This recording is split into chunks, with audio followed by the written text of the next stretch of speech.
D'où naissent les conflits communautaires avec parfois des dommages considérables. Dans les cascades et les hauts bassins, le PNUD et le HCR ont diligenté une étude.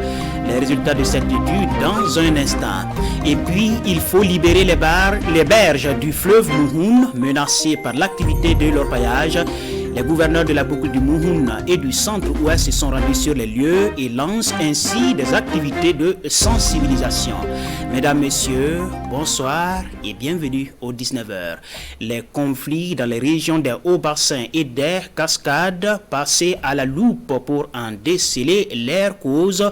Le PNUD, le Programme des Nations Unies pour le développement et le HCR, au Commissariat des Nations Unies pour les réfugiés, ont diligenté une étude à cet effet. Une étude dont les résultats ont été rendus publics à Bobo-Dioulasso. Nous suivons donc ce reportage signé Saturnin Paris. Ainsi que ceux qui naissent entre agriculteurs et éleveurs sont les 4 principales sources de conflits communautaires dans les régions des hauts bassins et des cascades. C'est ce qui ressort ici, à cet atelier de restitution des résultats de l'analyse des conflits dans ces 2 régions. Une étude conjointement commanditée par le PNUD et le HCR, dont l'objectif est d'aider à la participation citoyenne et à la cohésion sociale. Et l'analyse qui a été faite a démontré que les conflits qui sont plus prépondérants dans les 2 régions, c'est des conflits fonciers. Bien sûr, les autres conflits viennent avec des proportions faibles. Et je pense que là où les populations vivent, la seule manière de maintenir la paix, c'est d'assurer qu'il y ait une concertation, qu'il y ait une cohésion et qu'on mette en place ce que nous appelons les infrastructures de paix. C'est des outils et des mécanismes qui reposent aussi sur ce que le Burkina a de plus profond. Mais dans la main, le PNUD et le HCR entendent trouver des solutions aux conflits communautaires qui entravent la quiétude de la société. Aussi, une façon pour ces 2 institutions de lancer le débat au sein de l'opinion publique, afin que chacun apporte sa contribution pour réussir le pari de la paix et de vivre ensemble. Avant, nous connaissions les conflits agriculteurs-éleveurs qui étaient récurrents, mais de plus en plus, nous avons d'autres conflits et c'est en cela que le PNUD a souhaité mener une étude pour permettre au pouvoir public de comprendre exactement quelle est la nature des conflits, comment nous pouvons résoudre ces conflits. Oundé, Banzon, Karangaso Vigué et Sidera Dougou sont les zones concernées par cette étude sur les conflits. Elle a été financée à plus de 480 millions de francs CFA. Après cette étape, les résultats seront transmis aux autorités compétentes pour d'autres actions. D'une pierre 2 coups pour le PNUD. En marge de cette cérémonie de restitution des résultats de l'étude, cette organisation onusienne a procédé à la remise d'équipements sanitaires. Il s'agit notamment de matériel de lavage des mains que le représentant résident du PNUD au Burkina Faso a remis à la mairie de Bobo-Dioulasso, comme pour rappeler la nécessité de continuer à laver les mains pour se préserver de certaines maladies comme le Covid-19.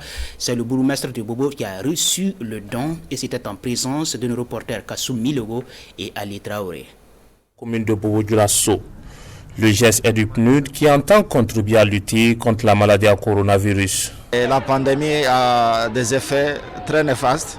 Il est très important que les mesures barrières et distanciation soient poursuivies et observées par tous. D'où, dans le cadre d'un appui que nous avons pour la mise en œuvre du plan national, et avec M. le maire que nous tenons à remercier, nous avons convenu d'installer ces dispositifs de lavage des mains d'une grande capacité. Il faut faire de la résilience, c'est-à-dire vivre avec cette maladie. Et pour vivre avec la maladie, c'est d'observer les mesures barrières, entre autres le lavage des mains. Alors, ce système qui nous est offert aujourd'hui, pour nous, il est très intéressant à double titre. Premièrement, c'est vrai que le système est fait par un artisan, des artisans locaux. Ça déjà, c'est quelque chose qui est très important pour nous qui sommes pour le développement local. Autre lieu, même constat. Le lycée municipal Vienamati Mono Djibril de Bobo-Dioulasso a également reçu le même type de dispositif. Nous sommes très contents en tout cas d'avoir reçu ce dispositif qui est, pour le moment en tout cas, nous pensons que c'est assez performant parce qu'apparemment c'est solide et ça va nous aider beaucoup parce que les dispositifs qu'on avait mis en place, ça s'est dégradé rapidement. Bon, celui-là, nous espérons que ça va vraiment nous soutenir. À l'image du lycée et de la mairie centrale, 16 autres sites bénéficieront de ces dispositifs de lavage de mains. L'amicale des femmes de la BDUBF, voilà, la Banque de l'Union du Burkina a organisé aujourd'hui même une journée de don de sang au Centre national de transfusion sanguine. Elles ont également fait don de matériel médical et c'est ainsi que ces femmes de la BDUF marquent leur célébration du 8 mars par cette action de solidarité à l'endroit du CNTS et des patients qui éventuellement auraient besoin de sang. Kola Nebie et Ahadi Sandamba. Commémoration de la Journée internationale de la femme, c'est dans cet esprit que s'inscrit cette collecte de sang.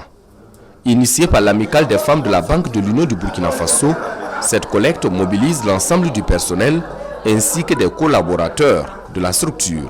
Il y a des personnes en fait qui ont besoin de sang pour pouvoir vivre, pour pouvoir survivre.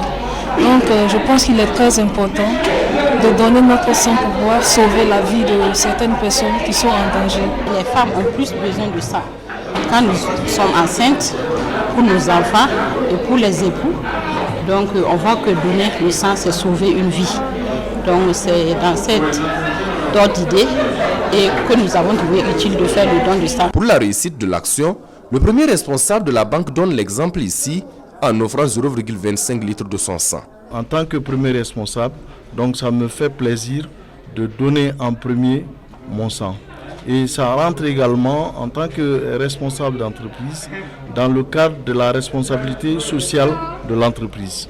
Du côté du centre de transfusion sanguine, le sang collecté ici vient à point nommé dans la mesure où le CNTS a du mal à faire face à la demande. Actuellement, nous avons un besoin très élevé en produits sanguins. Voilà, nous n'arrivons pas à satisfaire les demandes. Donc, en tout cas, cette collecte va permettre en tout cas d'avoir des poches pour aller sauver des malades qui sont dans les besoins. Deuxième du genre, à cette journée de collecte de sang, une soixantaine de poches sont attendues. À noter également qu'à l'occasion, l'amicale des femmes de la Banque de l'Union du Burkina Faso a remis du matériel médical d'une valeur de 400 000 francs CFA au profit du CNTS. Si vous êtes à Fadang Gourmand ce week-end, vous pourriez faire un tour à une foire pour vous procurer de produits bio. Depuis hier et jusqu'à dimanche, la foire agroécologique et biologique bat son plein dans la capitale de la région de l'Est. C'est une foire organisée par l'Association pour la recherche et la formation en agroécologie, ARFA. L'objectif étant d'amener un bon nombre de consommateurs à privilégier les produits bio qui sont issus d'une agriculture qui respecte l'environnement. L'ouverture de la foire, c'est avec Amidou Lankwande et Ibrahim Sano. Un sketch pour sensibiliser sur la nécessité de produire bio pour une alimentation saine. Nous sommes au lancement de la foire des produits agroécologiques et biologiques de l'Association pour la recherche et la formation en agroécologie, ARFA. C'est vraiment de faire connaître les avantages de l'agroécologie et de l'agriculture biologique. Parce que nous savons que dans les contextes donc, des changements climatiques, dans les contextes donc, de la dégradation des ressources naturelles, il faut des systèmes de production qui puissent préserver les ressources naturelles. Et ceci pour répondre aux besoins présents, mais aussi aux besoins des générations futures. Le thème de la présente foire, production agroécologique et biologique pour une agriculture durable et une alimentation saine, cadre avec les défis du moment. Il prend en compte non seulement la question de la durabilité de la production agricole, mais aussi et surtout la qualité des produits pour la consommation.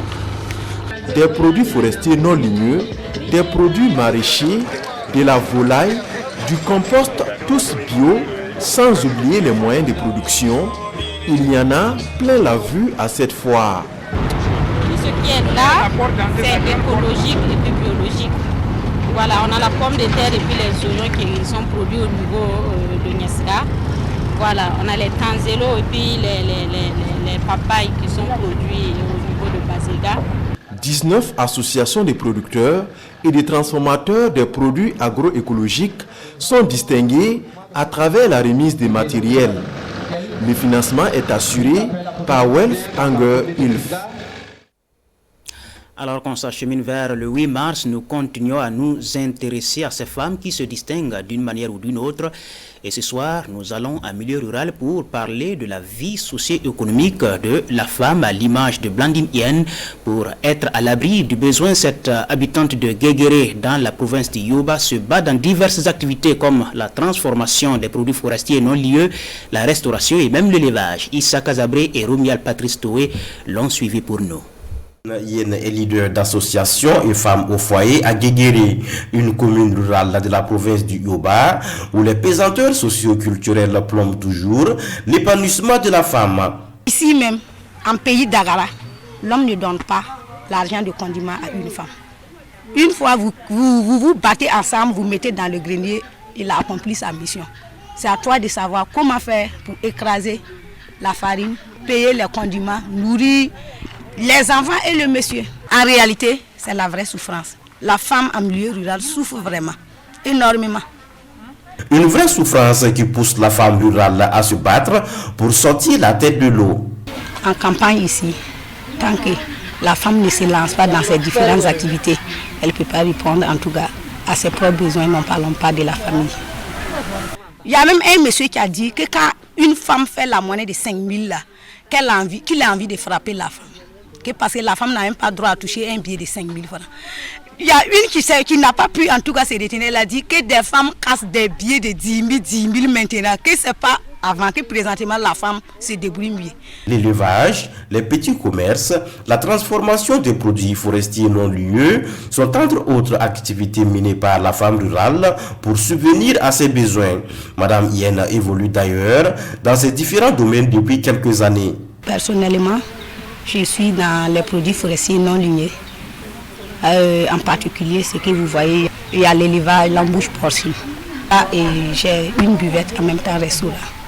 La célébration annuelle de la Journée internationale de la femme, avec les différents combats menés pour la promotion des droits de l'autre moitié du ciel, ont eu, selon notre femme battante, un impact positif sur le quotidien de la femme rurale. Le 8 mars, c'est vraiment valoriser la femme burkinabé. Surtout, nous qui sommes en milieu rural ici, la femme est traitée de tout. Et je pense que c'est le 8 mars là qui a fait vraiment que même jusqu'en campagne, là, ils ont placé de la valeur à la femme. Un travail est donc fait sur le terrain, certes, mais pour cette dame, la femme rurale mérite une plus grande attention de la part des premières autorités du pays. Les eaux du fleuve Mouhoun, menacées par l'orpaillage pratiqué dans la forêt de Kalio, commune de Zamon. Il faut trouver une solution et les gouverneurs des régions de la boucle du Mouhoun et du centre-ouest se sont rendus sur les lieux pour un constat. L'agence de l'eau du Mouhoun envisage alors une série d'activités pour sensibiliser les populations, notamment les artisans miniers qui occupent les berges du fleuve. Le reportage de Karim Ouedraogo et Edouard Ouedraogo. Casseurs, des broyeurs et des motopompes installés en pleine forêt à la recherche du métal précieux. Une pratique qui dégrade l'environnement et pollue les eaux. Ici, dans la forêt de Kalio, les résidus toxiques issus du traitement de l'or par les orpailleurs se retrouvent dans le fleuve Mouhoun. Un danger environnemental pour ce patrimoine.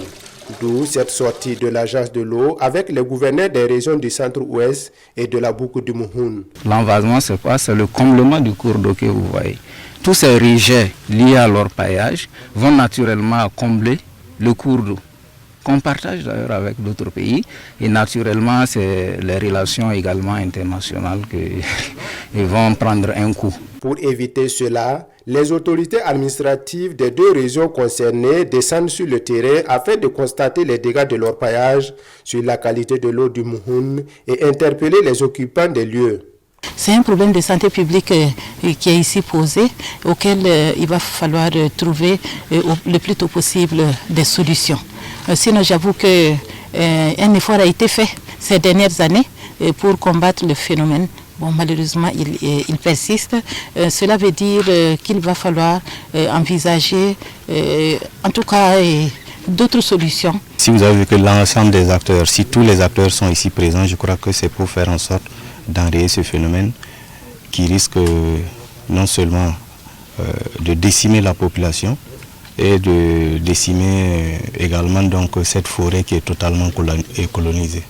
Après la visite sur le terrain, des échanges sont attendus à Koudougou entre les différents acteurs où des recommandations fortes seront mises en place pour faciliter la libération des berges du fleuve Mouhoun. L'harmattan bat son plein et les aliments vendus sur les places publiques demandent une certaine protection. Qu'en est-il sur le terrain? À Dori, une équipe de la RTB2 Dori a fait le constat, mais c'est un constat qui ne rassure pas. Beaucoup de marchands et marchandes sont peu soucieux de l'hygiène des aliments vendus au public. Le constat de Ibrahim Kagone et Pinidien Yano. Dori, les fritures comme les beignets, les gâteaux et le poisson sont vendus couramment à ciel ouvert. Au marché, aux abords des voies, ces aliments couverts de poussière sont raffolés par les clients qui ignorent les conséquences sur leur santé. Les beignets qu'elles vendent ne donnent pas l'envie. La poussière quitte le marché à bétail et se pose là-dessus. Elles devraient couvrir leur nourriture. Tout ça, ce sont des beignets. Même si ce n'est pas couvert, c'est ce que les vendeuses font. On n'a pas le choix. Les vendeuses ne manquent pas de mots pour justifier cette façon de vendre leurs aliments. Si tu couvres ça comme ça, tellement les villageois, quoi. Si tu couvres ça ne va même pas. Tu ne vois pas les thermos là, à cause de ça que je payais ça, on met ça là-bas. Mais il faut que, même si c'est ça, on va faire ça sortir. Il va dire qu'il ne voit pas. Ils passent sans payer, ils vont même pas regarder. Mais quand tu ouvres comme cela là, parce qu'ils vont savoir que ce n'est pas ancien, on a fait aujourd'hui. Y a-t-il un danger encouru par la population en consommant ces aliments? Le service de la lutte contre les maladies au Sahel nous précise. Avec la circulation, des poussières peuvent tomber sur ces aliments et parmi ces particules de poussière, il y a beaucoup de micro-organismes qui ne sont pas visibles à l'œil nu mais qui sont potentiellement dangereux pour l'homme. Donc ça va contaminer ces aliments et l'homme en consommant ces aliments peut avoir des manifestations. Et les plus couramment rencontrées, c'est des manifestations digestives. Donc des manifestations de crampes, de douleurs abdominales, de diarrhée, de vomissements. Il y a aussi d'autres manifestations plus graves, je dirais. C'est des manifestations neurologiques. Voilà, c'est lié aux toxines de ces bactéries-là qui peuvent envahir le système nerveux avec des... Vous pouvez voir dans certaines familles des gens qui ont consommé des aliments et qui s'en ont suivi de troubles de conscience jusqu'à mourir par coma. Donc c'est essentiellement des manifestations neurologiques. Ça attaque le système nerveux, le cerveau et avec des conséquences de coma et de mort. Au dit des habitants de Dori, le phénomène ne fait que prendre de l'ampleur et la mairie de Dori dit intensifier les séances de sensibilisation pour amener ces vendeuses à prendre conscience des dangers encourus par les clients et à couvrir leurs étalages. Voilà, c'est la fin de cette édition. Merci de nous avoir suivis. Très bon week-end et à très bientôt.